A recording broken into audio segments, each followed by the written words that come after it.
आ देखो सारे पूरे हो गए, कंप्लीट हो गए सारे, डबल तो नहीं।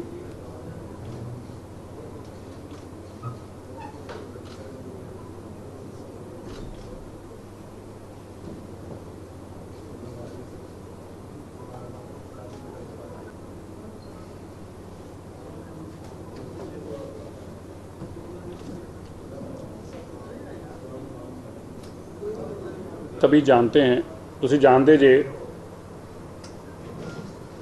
1984 का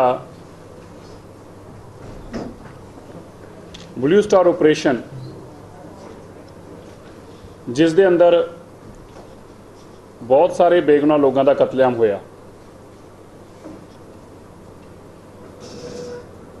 दुनिया की हिस्टरी के अंदर, दुनिया की हिस्टरी पूरे वर्ल्ड के अंदर अज तक टिल डेट किसी भी रिलीजियस इंस्टीट्यूशन उत्ते, किसी भी धार्मिक स्थान जिहदे ते दुनिया की आस्था होवे, अजे तक पूरी दुनिया के अंदर किसी ने भी इस तरह का हमला नहीं किया। देश की सरकार वालों, खुद चुनी हुई सरकार ने अपने ही लोगों के सब तो पवित्र स्थान श्री दरबार साहब ते, श्री अकाल तख्त साहब ते जिहड़ा 84 हमला किया, टैंक और तोपां नाल हमला किया, गुरु ग्रंथ साहिब महाराज जी की बीड़ ते गुरु साहब के स्वरूप नूं गोलियां नाल छन्नी किया, श्री दरबार साहब ते गोलियां वारियां। ये बेगुनाह लोगों नूं जिहड़े उत्थे गुरु अर्जन देव पातशाह जी के शहीदी पुरब उत्ते गए सी, उन्हां नूं एक संयोजित तरीके नाल ट्रैप करके मारिया गया। उस वेले दी प्रधानमंत्री लेट श्री इंदिरा गांधी ने चुनाव जितना सी। 1985 अंदर अगली इलैक्शन सी, 80 जनवरी इलैक्शन हुई सी और हुण अगली इलैक्शन 85 जनवरी आनी सी। इलैक्शन तो 6 महीने पहला ये अटैक, वो भी उस दिन करना जिस दिन गुरु अर्जन देव पातशाह जी का शहीदी पुरब होवे। केंद्र की सरकार नूं पता सी कि इस दिन मैक्सिमम लोग उत्थे होणगे। कल्पना करो, कल ईद आ, ईद वाले दिन दुनिया च किसी मस्जिद के उत्ते उत्थों की चुनी सरकार हमला करे। कल्पना करो क्रिसमस वाले दिन चर्च उत्ते कोई चुनी सरकार हमला करे, या रामनवमी वाले दिन किसी मंदिर ते हमला हो जाए। वो अचानक नहीं हो सकता, उहदे वास्ते बहुत लंबी प्लैनिंग करनी पैंदी है। सरकारां हमेशा कोई भी जदों ऐसा कदम चुकदियां ने, उन्हां दा पहला काम हुंदा है ये देखना कि मिनिमम डैमेज होवे। पर इत्थों की सरकार ने यह प्लान किया सी कि मैक्सीमम डैमेज होवे, लोग ज़्यादा तो ज़्यादा मारे जान। इस वास्ते एक तरीक चुनी गई सी कि गुरु अर्जन देव पातशाह की शहादत पुरब के समय ते ही मैक्सीमम लोग श्री दरबार साहब होणगे। बकायदा इंग्लैंड तो, ब्रिटिश की सरकार तो, उस वेले की प्राइम मिनिस्टर मार्गरेट थैचर तो सपोर्ट ली गई, इंटैलीजेंस इनपुट्स लिया गई,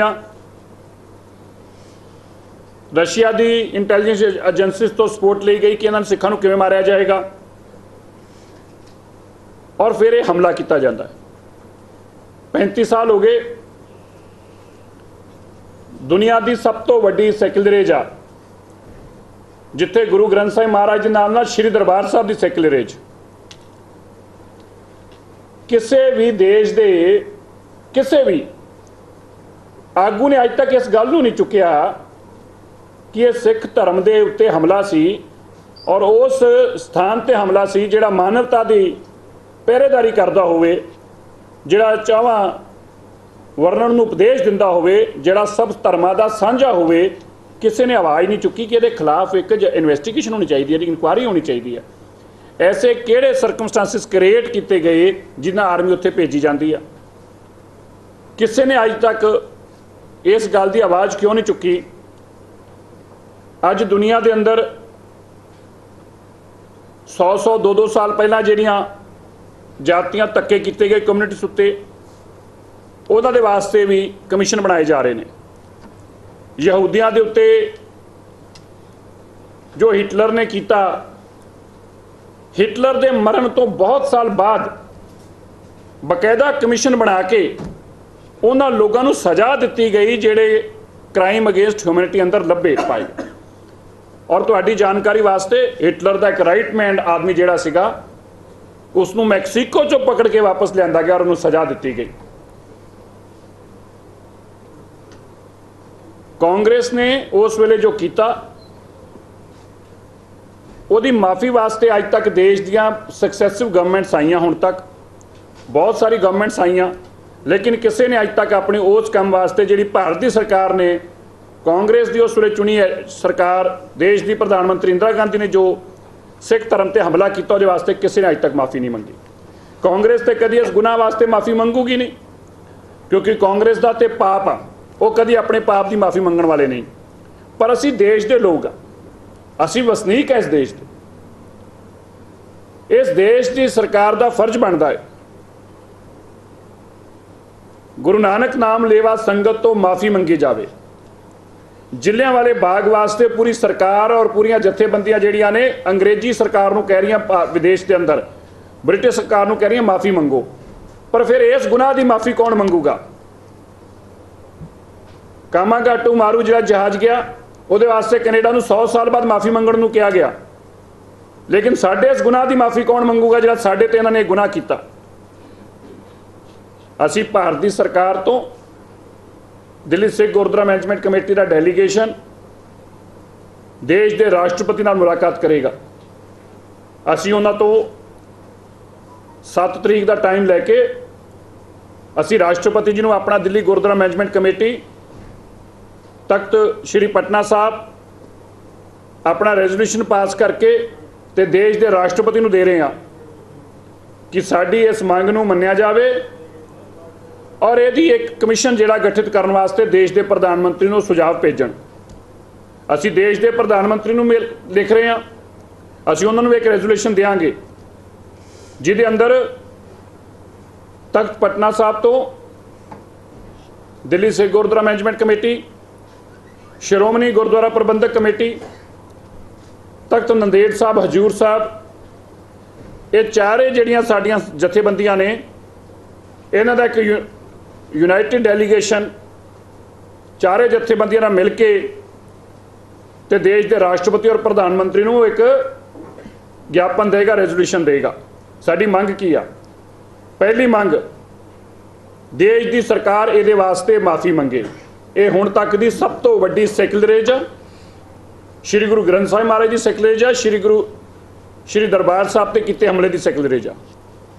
दूजा, इत्थे उस वेले की सरकार ने अपनी एंटी इनकम एमएससी नूं दबाउण वास्ते सिखां नूं शिकार बनाया, 2% आबादी नूं हमला किया और पंजाब के अंदर फिरकावाद एक ऐसा भाई मारो जंग, आपसी प्यार खत्म करके कम्यूनिटीज़ का और आपस अंदर एक लड़ाई कराउण दा काम कांग्रेस ने किया, जिहदा शिकार सारे ही होए, चाहे वो हिंदू होण, चाहे वो मुसलमान होण, चाहे वो सिख होण, सारे उसते कांग्रेस के इस साजिश भरी सोच दे सारे ही धर्मां दे लोग शिकार होए।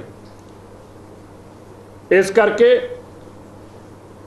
इहदी इनकुआरी होनी चाहिए। कमीशन वालों कमीशन ये वास्ते एक SIT यदि इनकुआरी कमेटी जी रिपोर्ट सुप्रीम कोर्ट का सिटिंग जज वालों यदि इनकुआरी कराई जाए, ये एक स्पैशल इन्वेस्टिगेशन टीम बनाई जाए, सिट बनाई जाए, जी सिट सारे दे सारे डॉकूमेंट्स ने वो जनतक किए जान। उन्होंने डॉकूमेंट्स के बिहाफ उत्ते गांधी परिवार का किहड़ा फैमिली मैंबर इनवॉल्व सीगा, क्योंकि उस वेले 1984 के अंदर जिथे Rajiv Gandhi prime minister house रहिंदा सी, उस वेले सोनिया गांधी भी उससे प्राइम मिनिस्टर हाउस रह रहे सी। कौन कौन उसके अंदर इनवॉल्व सीगा, ये सारी इन्वेस्टिगेशन और डॉकूमेंट जनतक किए जान। वो परिवारां नूं जिहड़े उस दौरान आर्मी तो कढ़े गए, जिहड़े अपने बैरका छड्ड के बाहर निकले, जो पता लगा कि साडे इस तरह जो पवित्र स्थान पर हमला होया है, उन्हां दे इनकाउंटर करके मारन का काम किया गया बिहार अंदर और उत्तर प्रदेश च। जिहड़े साडे धर्मी फौजी ने ਜਿਨ੍ਹਾਂ ਦੀਆਂ ਨੌਕਰੀਆਂ ਇਸ ਕਰਕੇ ਗਈਆਂ ਉਹਨਾਂ ਨੂੰ ਕੰਪਨਸੇਸ਼ਨ ਦਿੱਤਾ ਜਾਵੇ। ਗਵਰਨਮੈਂਟ ਨੂੰ ਜੰਮੂ ਕਸ਼ਮੀਰ 'ਚ ਜਾ ਕੇ ਕੰਪਨਸੇਟ ਦੇ ਰਹੀ ਆ। ਜਿਨ੍ਹਾਂ ਲੋਕਾਂ ਨੇ ਸ਼ਰੇਆਮ ਮਾਰਿਆ ਉਹਨਾਂ ਨੂੰ ਕੰਪਨਸੇਸ਼ਨ ਦਿੱਤਾ ਜਾ ਰਿਹਾ ਮਾਫੀਨਾਮੇ ਦੇ ਨਾਮ ਤੇ। ਇਹਨਾਂ ਲੋਕਾਂ ਦਾ ਕੋਈ ਗੁਨਾਹ ਨਹੀਂ, ਇਹਨਾਂ ਨੇ ਆਪਣੇ ਧਰਮ ਤੇ ਜਦੋਂ ਹਮਲਾ ਹੋਇਆ ਤੇ ਨੌਕਰੀ ਛੱਡ ਕੇ ਭੱਜੇ। ਜਿਹੜੇ ਧਰਮੀ ਫੌਜੀ ਆ ਉਹਨਾਂ ਨੂੰ ਕੰਪਨਸੇਸ਼ਨ ਦਿੱਤਾ ਜਾਵੇ। ਜਿਹੜੇ ਲੋਕ ਉੱਥੇ ਮਾਰੇ ਗਏ ਉਹਨਾਂ ਦੇ ਪਰਿਵਾਰਾਂ ਨੂੰ ਕੰਪਨਸੇਸ਼ਨ ਦਿੱਤਾ ਜਾਵੇ। ਔਰ ਜਿਹੜਾ ਸਾਡੇ ਰਿਕਾਰਡਸ ਅੰਦਰ ਸਾਨੂੰ ਅੱਤਵਾਦੀ ਦੱਸਿਆ ਜਾ ਰਿਹਾ ਹੈ, ਬਾਰ-ਬਾਰ ਕਿਹਾ ਗਿਆ ਕਿ ਉੱਥੇ ਅੱਤਵਾਦੀਆਂ ਤੇ ਹਮਲਾ ਕੀਤਾ ਸੀ। ਸ਼੍ਰੀ ਦਰਬਾਰ ਸਾਹਿਬ ਅੰਦਰ ਉਹ ਲੋਕ ਬੈਠੇ ਸੀ ਜਿਹੜੇ ਪੰਜਾਬ ਔਰ ਪੰਜਾਬੀਅਤ ਦੇ ਉੱਤੇ ਹੋ ਰਹੇ ਧੱਕੇ ਦੀ ਗੱਲ ਕਰ ਰਹੇ ਸੀ।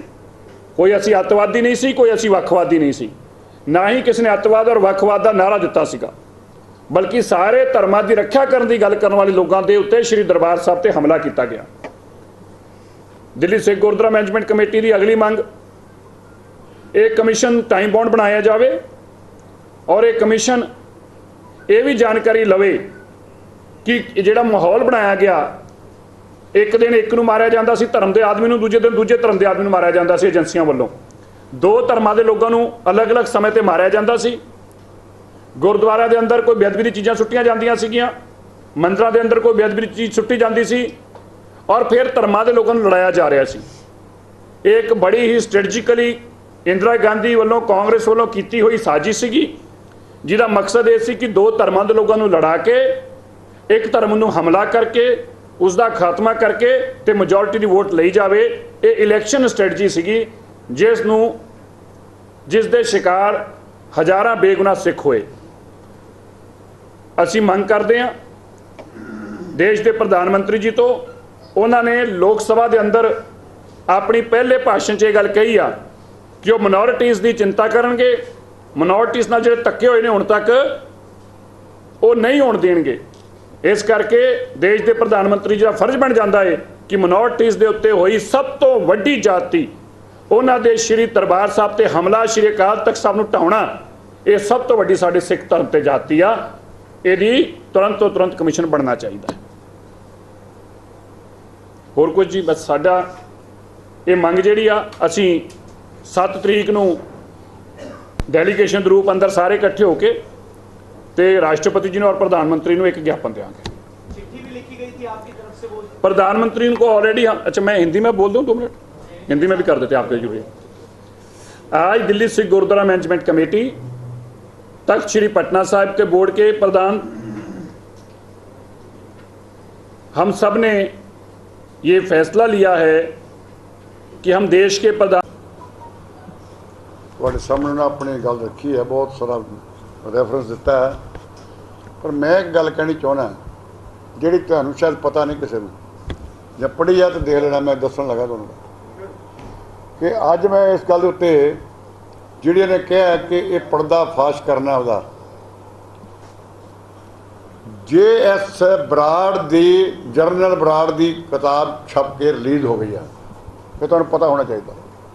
जनरल बराड़ ने हमले दे विच सी, जनरल बराड़ उस किताब से जो उन्हें रैफरेंस दिता है, जे तुसी सुनो जा ध्यान ला के तो हिरदा कंबदा है कि कीता की इन्होंने। इन्हों की 24 तरीक मीटिंग होंगी है, इंदिरा गांधी की लास्ट मीटिंग हुई जरनैलों के नाल, उन्हें ये कहा अपनी किताब के विच, उहदे दिन कहा जो सानू बुलाया सारिਆਂ ਨੂੰ, इन्हें ऑर्डर किया कि इनू तोड़ना ते सारा कुछ करना है, कोई लिहाज नहीं करना और लड़ाई रुकन नहीं देनी, लड़ाई होर वधाउणी आ, किसी कीमत नहीं रुकन देनी। बल्कि इत्थों तक रैफरेंस आया कि जो अटवाल मरिया सी वो भी साजिश के अधीन मरवाया सी ताकि अंदर के हालात खराब होण, ये बदनाम होण ते असीं वड़न दा बहाना लभीए कोई। उन्हें इत्थों तक किया। दूजी गल मैं कही है कि जिस वे बंदे अंदरों बाहर कढ़ने की गल आई तो जनरल मांगट ने यह गल कही है कि 300-400 बंदा है, तो उन्हें कहा तुसीं मैनूं हुक्म करो, मेरी जिम्मेवारी ला दो, ये 300-400 बंदा जो अंदर बैठा इन्हें मैं बगैर किसी हथियार तो किसी शस्त्र तो मैं उन्होंने उदे बाहर कढ़ के लिया मैनू दो तुसीं।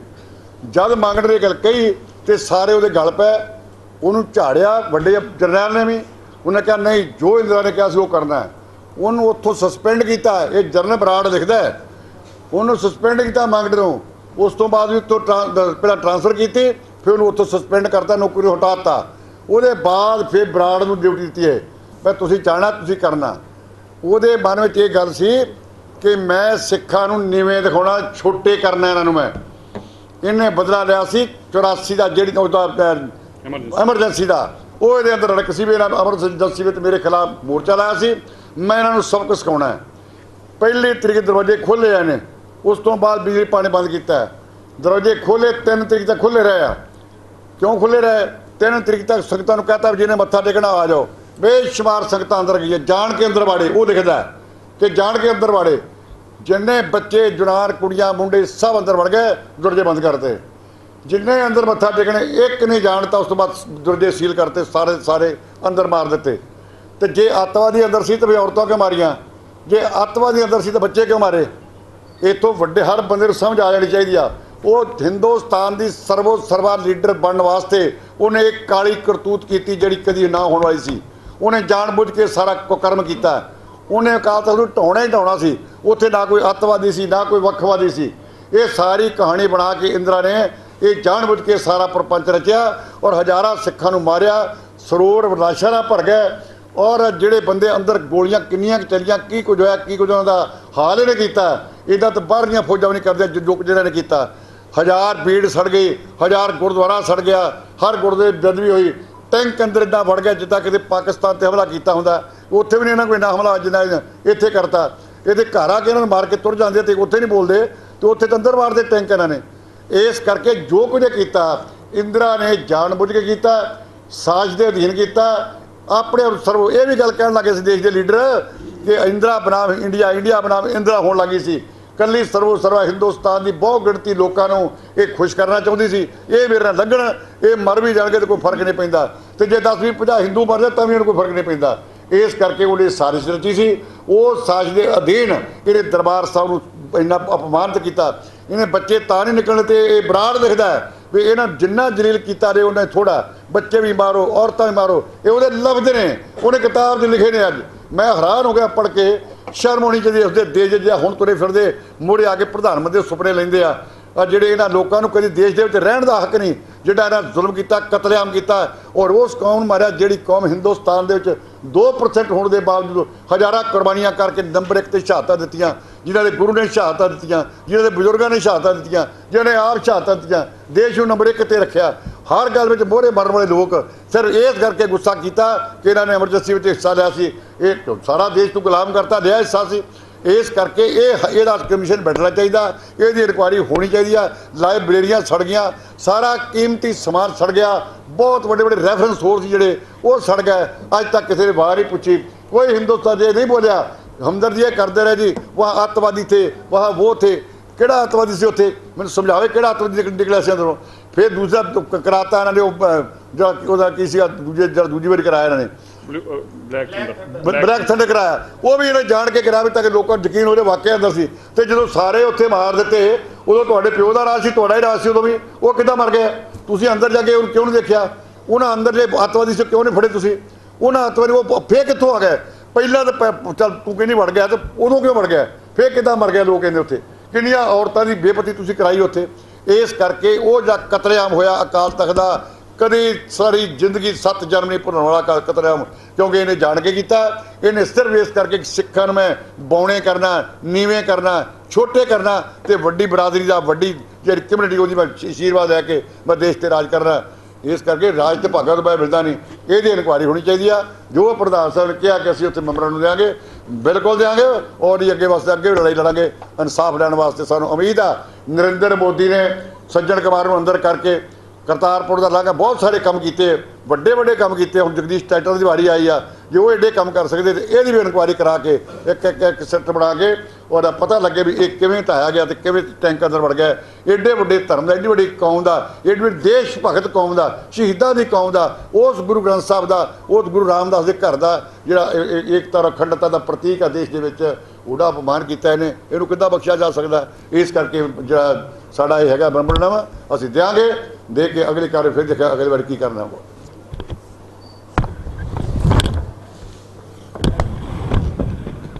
ਚਲੋ ਹੋਰ ਕੋਈ ਸਵਾਲ ਨਹੀਂ? ਜਰਨੈਲ ਸਿੰਘ ਭਿੰਡਰਾਂ ਵਾਲਿਆਂ ਨੂੰ ਅੱਤਵਾਦੀ ਦਾ ਜਿਹੜਾ ਸਰਕਾਰ ਵੱਲੋਂ ਖਿਤਾਬ ਦਿੱਤਾ ਜਾਂਦਾ, ਤੁਸੀਂ ਕੀ ਕਹੋਗੇ? ਕਿਹੜੀ ਸਰਕਾਰ ਨੇ ਦਿੱਤਾ? ਸਰਕਾਰਾਂ ਜਿਹੜੀਆਂ ਨੇ ਕਿਹੜੀ ਨੇ? ਕਿਤਾਬਾਂ ਲਿਖੀਆਂ नहीं इस भिंडरावाला को मिलिटेंट और आतंकवादी और अलगाववादी के नाम से ही कहा जाता है, उस पर स्टैंड क्या है सर? एक मिनट जी। पहली गल ये गाना कहना गलत आ, ना उन्होंने को कह सकता है, ना संत जरनैल सिंह के खिलाफ किसी पुलिस स्टेशन अंदर, ना किसी रिकॉर्ड अंदर कोई एक भी सिंगल क्रिमिनल केस नहीं हैगा। ही फॉट फॉर इनजस्टिस, जो साढ़े नाल धक्का हो रहा सी ਉਹਦੇ ਵਾਸਤੇ ਲੜਾਈ ਲੜੀ, ਔਰ ਪੂਰਾ ਦੇਸ਼ ਔਰ ਪੂਰੀ ਦੁਨੀਆ ਇਸ ਗੱਲ ਨੂੰ ਮੰਨਦੀ ਆ। ਇਸੇ ਲੜਾਈ ਦੇ ਚੱਲਦੇ ਹੀ ਦੁਨੀਆ ਦੇ ਅੰਦਰ ਇੱਕ ਬਲੈਕ ਲਿਸਟ ਨਾਮ ਦੀ ਚੀਜ਼ ਹਿੰਦੁਸਤਾਨ ਨੇ ਪੇਸ਼ ਕੀਤੀ, ਤਾਂ ਕਿ ਜਿਹੜੇ ਲੋਕ ਸਾਡੇ ਬਾਹਰ ਬੈਠੇ ਸੀ ਵਿਦੇਸ਼ਾਂ, ਜਿਹੜੀ ਸਾਡੀ ਗੱਲ ਕਰਦੇ ਸੀ ਇੰਗਲੈਂਡ ਅਮਰੀਕਾ ਕੈਨੇਡਾ 'ਚ ਬੈਠੇ ਸੀਗੇ, ਉਹ ਸਾਡੀ ਗੱਲ ਨਾ ਕਰ ਸਕਣ, ਉਹ ਦੇਸ਼ ਨਾ ਵੜ ਸਕਣ। ਇਹ ਉਹਨਾਂ ਦੀਆਂ ਸਾਜ਼ਿਸ਼ਾਂ ਸੀਗੀਆਂ।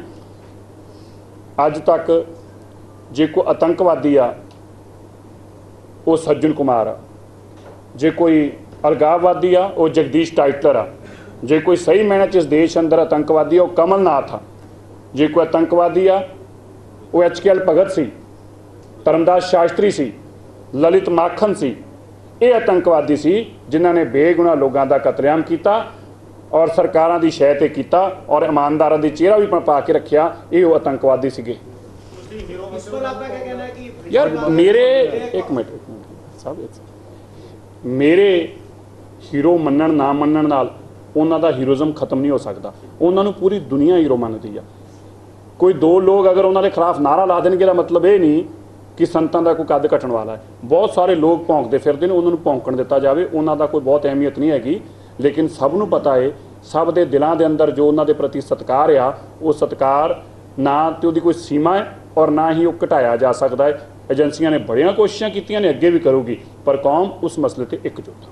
Thank you. कमीशन की गल करेगा ढिल्ला ਸਾਹਿਬ, ਤੁਸੀਂ ਕਮਿਸ਼ਨ ਦੀ ਗੱਲ ਕਰ ਰਹੇ ਹੋ ਕਿ ਕਾਂਗਰਸ ਦੇ ਵੇਲੇ ਜੋ ਜ਼ੁਲਮ ਹੋਇਆ, ਅਗਰ ਅਸੀਂ ਲਾਲ ਕਿਸ਼ਨ ਅਡਵਾਣੀ ਦੀ ਕਿਤਾਬ ਦੀ ਅਸੀਂ ਗੱਲ ਕਰਦੇ ਹਾਂ, ਮਾਈ ਕੰਟਰੀ ਮਾਈ ਲਾਈਫ, ਉਹਦੇ ਚੋਂ ਖੁਦ ਕਹਿੰਦੇ ਨੇ ਕਿ ਅਸੀਂ ਪ੍ਰੈਸ਼ਰਾਈਜ਼ ਕੀਤਾ ਕਿ ਉਹਨਾਂ ਦੀ ਉਸ ਕਿਤਾਬ ਨੂੰ ਜਾਂ ਅਡਵਾਣੀ ਦੀ ਲਾਈਫ ਨੂੰ ਵੀ ਜਿਹੜੀ SIT ਹੁੰਦੀ ਆ, ਲਿਆ ਜਾਏਗਾ। ਜਿਹੜੀ SIT ਆ ਉਹਦਾ ਮਕਸਦ ਹੀ ਆ ਜਿਹੜੇ ਵੀ ਡਾਕੂਮੈਂਟ ਆ ਜਨਤਕ ਕੀਤੇ ਜਾਣ। ਜੇ ਕਿਸੇ ਨੇ ਪ੍ਰੈਸ਼ਰ ਪਾਇਆ ਉਹਦੇ ਵੀ ਡਾਕੂਮੈਂਟ ਆਉਣਗੇ। ਜੇ ਜਿਹੜੀ ਏਜੰਸੀ ਨੇ ਜਿਹਨੂੰ ਲਿਖਿਆ, ਜਿਹੜੀ ਸਰਕਾਰ ਨੇ ਡਾਕੂਮੈਂਟ ਕੀਤਾ, ਜਿਹੜੀ ਸਰਕਾਰ ਨੇ ਆਰਡਰ ਪਾਸ ਕੀਤਾ, ਆਰਡਰ ਕਿਸ ਬਿਹਾਫ ਤੇ ਪਾਸ ਕੀਤਾ, ਉਹਦੇ ਨਾਲ ਕਿਹੜੇ ਡਾਕੂਮੈਂਟ ਲਗਾਏ, it should be all public domain 'ਚ ਆਉਣਾ ਚਾਹੀਦਾ। ਕਿਸੇ ਨੇ ਵੀ, ਜਿਸ ਨੇ ਵੀ ਇਹਦੀ ਸਪੋਰਟ ਕੀਤੀ ਹੋਵੇ, ਜਿਸ ਨੇ ਵੀ ਇਹਦੀ ਹਾਮੀ ਭਰੀ ਹੋਵੇ, ਜਿਸ ਨੇ ਇਹਦੇ ਵਾਸਤੇ ਹਾਂ ਵੀ ਭਰੀ ਹੋਵੇ, ਉਹ ਵੀ ਉਨੇ ਹੀ ਗੁਨਾਹਗਾਰ ਨੇ। साहब एक साल पहले सुखबीर बादल जी और सतपाल बादल जी अमित शाह नाल मिलके उन्होंने सिख रेफरेंस लाइब्रेरी तो ਜਿਹੜਾ ਮਟੀਰੀਅਲ ਸੀਜ਼ ਕੀਤਾ ਸੀ ਤਾਂ ਉਹਨੂੰ ਵੀ ਵਾਪਸ ਲੈਣ ਦੀ ਮੰਗ ਕੀਤੀ ਸੀਗੀ। ਉਹ 1 ਸਾਲ ਹੋ ਚੁੱਕਾ, ਠੀਕ 6 ਜੂਨ। देखो वो ऐसा कोई मटीरियल सीज नहीं होया। ਬਾਦਲ ਸਾਹਿਬ ਨੇ ਮੰਗ ਕੀਤੀ ਸੀ ਅਮਿਤ ਸ਼ਾਹ ਤੋਂ ਵਾਪਸ ਕਰਨ मैं तुम फिर वो जवाब तो देने लगा ना। कोई मटीरियल सीज नहीं होया।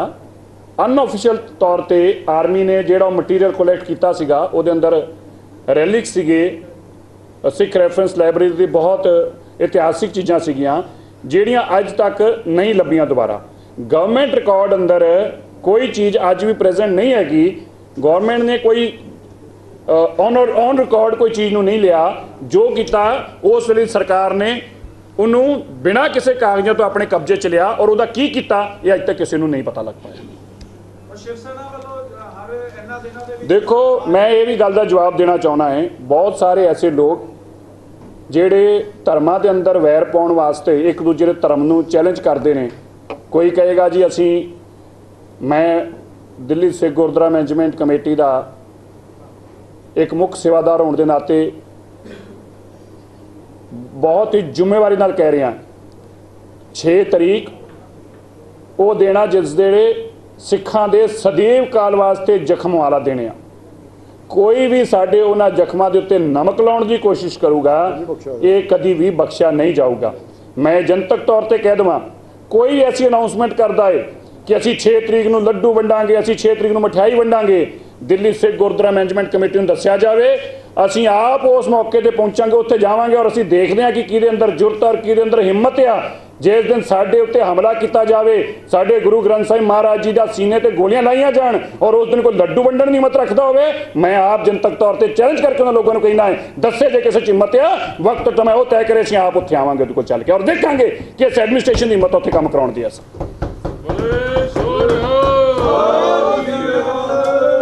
ਠੀਕ ਹੈ ਜੀ।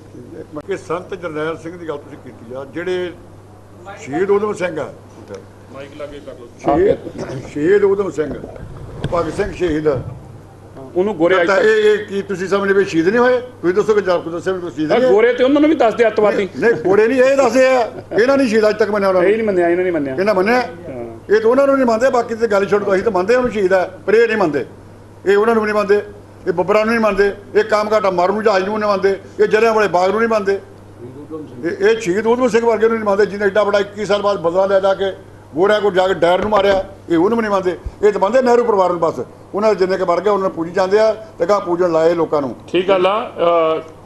ਦੇਸ਼ ਦੀ ਸਰਕਾਰ 60 ਸਾਲ ਕਾਂਗਰਸ ਰਹੀ ਆ, ਉਹਨਾਂ ਵਾਸਤੇ ਬਸ ਨਹਿਰੂ ਪਰਿਵਾਰ ਹੀ ਜਦੋਂ ਮਰਦਾ ਉਹ ਹੀ ਸ਼ਹੀਦ ਹੁੰਦਾ, ਬਾਕੀ ਤਾਂ ਕੋਈ ਸ਼ਹੀਦ ਹੁੰਦਾ ਹੀ ਨਹੀਂ ਇਸ ਦੇਸ਼ ਅੰਦਰ। Thank you.